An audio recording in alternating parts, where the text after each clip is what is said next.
Hello mga boss, welcome back sa ating channel. For this video, ano nga ba yung settings natin sa VMware? Ano? Kung safe nga ba itong VMware? So marami nang gumagamit nito, lahat ng game is gumagamit na nga VMware. Pera na lang yung iba, talagang pinagbabawal nila yung virtual, no?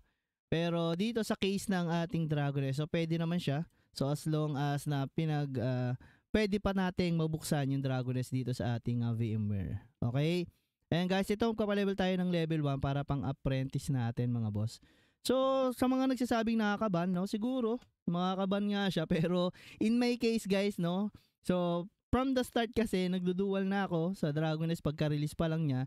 So, sandboxy pa lang ginagamit namin noon, no, and then iba yung pan-detect nila. So, naiko-close namin yun. Kasi ngayon, is scene code na, mga boss.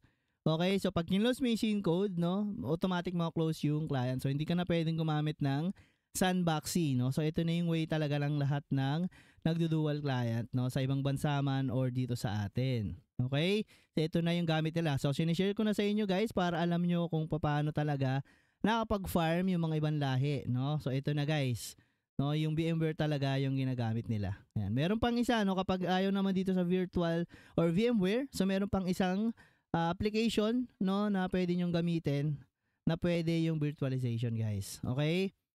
So yan, sa settings naman pala, no? Sa settings natin, ito tinry ko yung 4GB RAM. So nagana naman siya, ayan, smooth siya guys. Okay, and then yung processor niya is 2, ito medyo gagana na sa inyo to guys.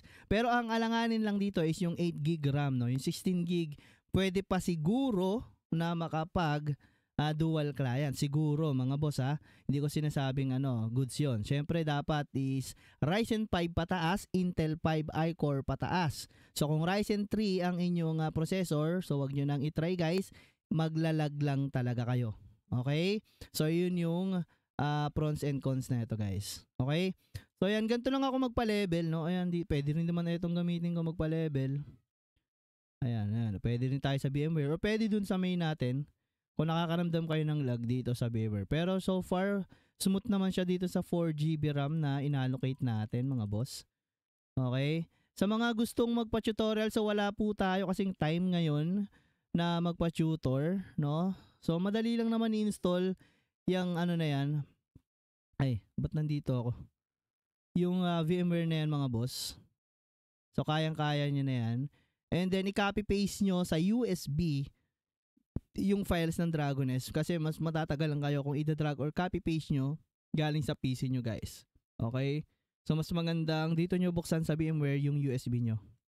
So nga pala, sa settings din pwede nyong isagad up to 16GB yan or 32, depende na lang kung gaano kalaki yung RAM nyo. And then pwede kayong mag-install ng VMware pa sa loob ng VMware. So pwede kayong tatlo pa yung mabuksan nyo mga boss. Okay? Ayan. So, kung natatakot kayo, so wag nyo namang gawin. Pwede namang wag nyo nang gawin yung dual. So, maghanap na lang kayo maghapon na nga pwede yung i-apprentice dyan. Okay? Ayan guys. Ayan. So, talk to brother Jacob. Ayan, sumt naman siya mga boss, no? Minsan lang bumibitaw ang alam ko dito yung macro niya eh. Okay? So, sa ibang tutorial naman na natin yung pagmamakro dito mga boss. No? Ayan. Sa tingin ko yung mga nababan is yung nag-cheat sa mga damage shock, no? Yung mga ganun. So normal lang tayo. Siyempre. Ayan. So try lang natin. So ganyan lang guys. Ayan lang. Medyo nakakaano lang yung sensitivity pag nandito ka sa VMware. Lumilipat siya mga boss. Kaya wag masyadong malikot yung nyo. Yun no. Okay.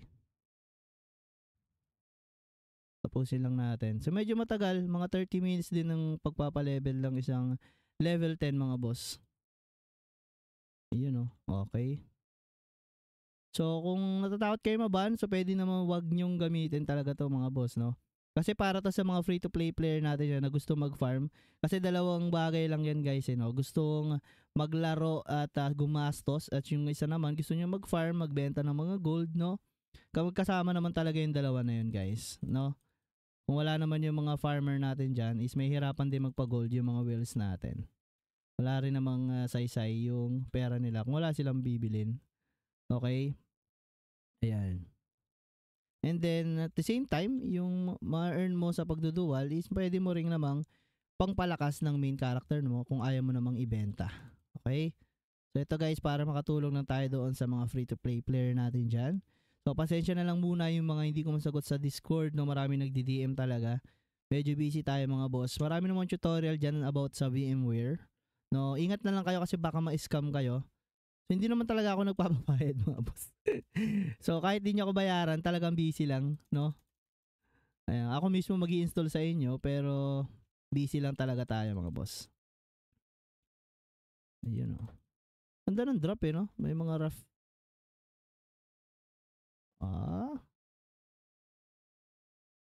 Yun, damit. Milk damage. Okay? So, sa tingin ko yun lang muna for today's video and sana nabigyan ko kayo ng magandang tutorial about sa VMware mga boss. Okay? So again guys, maraming salamat. Potski nga pala ulit. Subscribe naman kayo dyan. Like nyo tong ating video. And then share nyo rin sa mga tropa nyo. So again, yun yung pinaka-settings. Right click settings. No, para lang din kayo dito nag-format ng isang PC sa VMware. So ganun lang din yung gagawin nyo. Kung marunong kayo mag-format ng PC, marunong din kayo mag-install ng VMware. Okay guys, so maraming salamat.